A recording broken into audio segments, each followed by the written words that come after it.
بسم اللہ الرحمن الرحیم۔ رسول اللہ صلی اللہ علیہ وسلم نے فرمایا، مدینہ منورہ میں دجال داخل نہیں ہو سکے گا اور نہ طاعون آ سکے گا۔ جہاجیہ بن سرین کا کسی بیماری میں انتقال ہوا تھا۔ میں نے کہا طاعون میں بیان کیا کہ رسول کریم صلی اللہ علیہ وسلم نے فرمایا کہ طاعون ہر مسلمان کے لیے شہادت ہے۔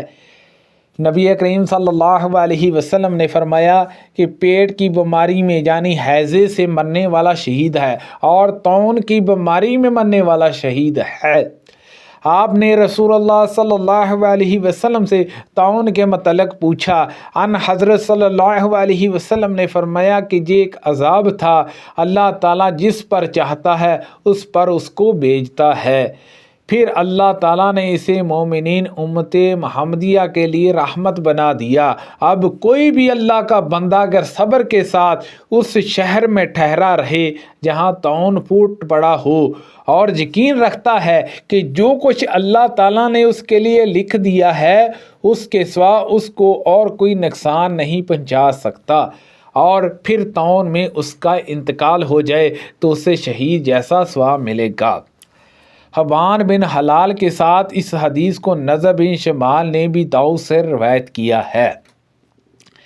نبی کریم صلی اللہ علیہ وسلم اپنے مرض الوفات میں اپنے اوپر موضوعات سورۃ الفلق والناس اور سورۃ الاخلاص کا دم کیا کرتے تھے۔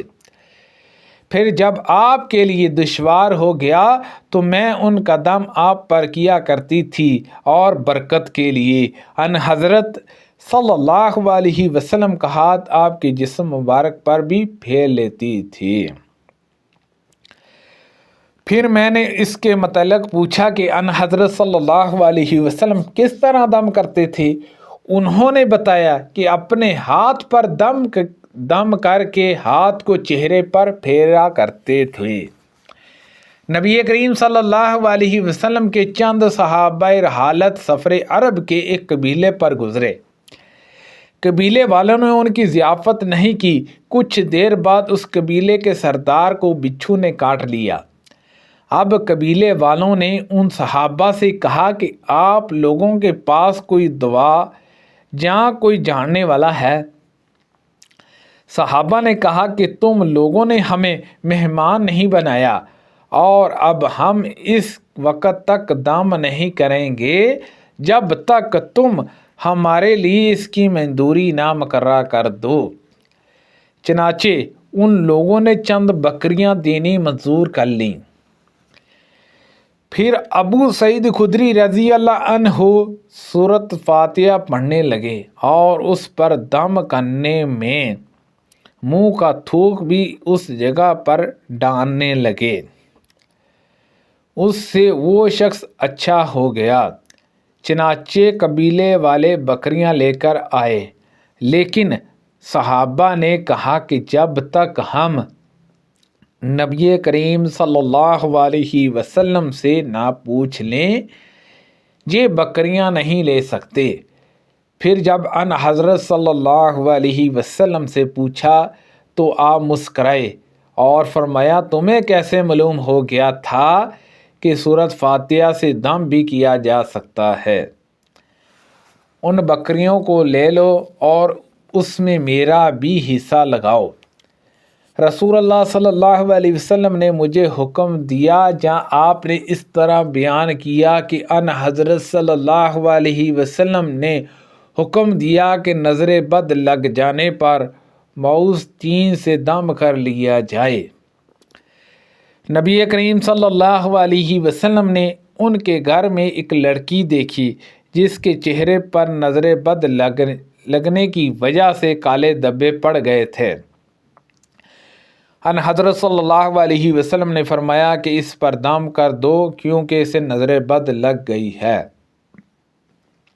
اور عقیل نے کہا، ان سے ظاہری نے انہیں عروہ نے خبر دی اور انہوں نے اسے نبی کریم صلی اللہ علیہ وسلم سے مرسلاً روایت کیا ہے۔ محمد بن حرب کے ساتھ اس حدیث کو عبداللہ بن سالم نے بھی زبیدی سے روایت کیا ہے۔ نبی کریم صلی اللہ علیہ وسلم نے فرمایا کہ نظر بد لگنا حق ہے، اور ان حضرت صلی اللہ علیہ وسلم نے جسم پر گودنے سے منع فرمایا۔ میں نے حضرت عائشہ رضی اللہ عنہا سے زہریلے جانور کے کاٹنے میں جاننے کے متعلق پوچھا تو انہوں نے کہا کہ ہر زہریلے جانور کے کاٹنے میں جاننے کی نبی کریم صلی اللہ علیہ وسلم نے اجازت دی ہے۔ میں اور ثابت منانی حضرت انس بن مالک رضی اللہ عنہ کی خدمت میں حاضر ہوئے۔ ثابت نے کہا، ابو حمزہ حضرت انس رضی اللہ عنہ کی کنیت، میری طبیعت خراب ہو گئی ہے۔ حضرت انس رضی اللہ عنہ نے کہا، پھر کیوں نہ میں تم پر وہ دعا پڑھ کر دم کر دوں جسے رسول اللہ صلی اللہ علیہ وسلم پڑھا کرتے تھے۔ ثابت نے کہا کہ ضرور کیجیے۔ حضرت انس رضی اللہ عنہ نے اس پر یہ دعا پڑھ کر دم کیا، اے اللہ لوگوں کے رب، تکلیف کو دور کر دینے والے، شفا عطا فرما، تو ہی شفا دینے والا ہے، تیرے سوا کوئی شفا دینے والا نہیں، ایسی شفا عطا فرما کہ بیماری بالکل باقی نہ رہے۔ رسول اللہ صلی اللہ علیہ وسلم اپنے گھر کے بعض بیماروں پر یہ دعا پڑھ کر دم کرتے اور اپنا دائنا ہاتھ پھیرتے اور یہ دعا پڑھتے، اے اللہ لوگوں کے پالنے والے، تکلیف کو دور کر دینے والے، اس سے شفا دے دے، تو ہی شفا دینے والا ہے، تیری شفا کے سوا کوئی شفا نہیں، ایسی شفا دے کہ کسی قسم کی بیماری باقی نہ رہ جائے۔ سفیان ثوری نے بیان کیا کہ میں نے یہ دعا منصور بن معترم کے سامنے بیان کی تو انہوں نے مجھ سے یہ ابراہیم نحیی سے بیان کی، ان سے مسروق نے اور ان سے عائشہ رضی اللہ عنہا نے اسی طرح بیان کی۔ رسول کریم صلی اللہ علیہ وسلم دم کیا کرتے تھے اور یہ دعا پڑھتے تھے، تکلیف کو دور کر دے، اے لوگوں کے پالنہار، تیرے ہی ہاتھ میں شفا ہے، تیرے سوا تکلیف کو دور کرنے والا کوئی اور نہیں ہے۔ نبی کریم صلی اللہ علیہ وسلم مریض کے لیے کلمے کی انگلی زمین پر لگا کر یہ دعا پڑھتے تھے، اللہ کے نام کی مدد سے ہماری زمین کی مٹی ہم میں سے کسی کے تھوک کے ساتھ تاکہ ہمارا مریض شفا یاب ہو جائے ہمارے رب کے حکم سے۔ میں نے رسول اللہ صلی اللہ علیہ وسلم سے سنا، ان حضرت صلی اللہ علیہ وسلم نے فرمایا کہ بے شک اچھا خواب اللہ کی طرف سے ہوتا ہے اور حلم برا خواب جس میں گھبراہٹ ہو شیطان کی طرف سے ہوتا ہے۔ اسی لیے جب تم میں سے کوئی شخص کوئی ایسا خواب دیکھے جو برا ہو تو جاگتے ہی 3 مرتبہ بائیں طرف تھو تھو کرے اور اس خواب کی برائی سے اللہ کی پناہ مانگے، اس طرح خواب کا اسے نقصان نہیں ہوگا۔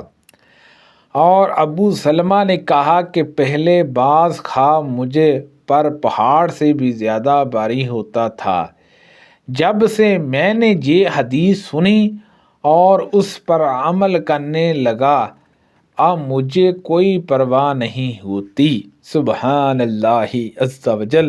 اللہ پاک سے دعا ہے کہ اللہ پاک ان حدیثوں پر عمل کرنے کی توفیق عطا فرمائے۔ اللہ پاک ہم سب کو صحت و تندرستی عطا فرمائے۔ کو پڑھنے میں غلطی کوتاہی ہو گئی ہو تو اللہ پاک معاف فرمائے۔ صدقہ جاریہ سے زیادہ لوگوں تک شیئر کیجیے۔ آمین بجاہ النبی الامین صلی اللہ علیہ وسلم۔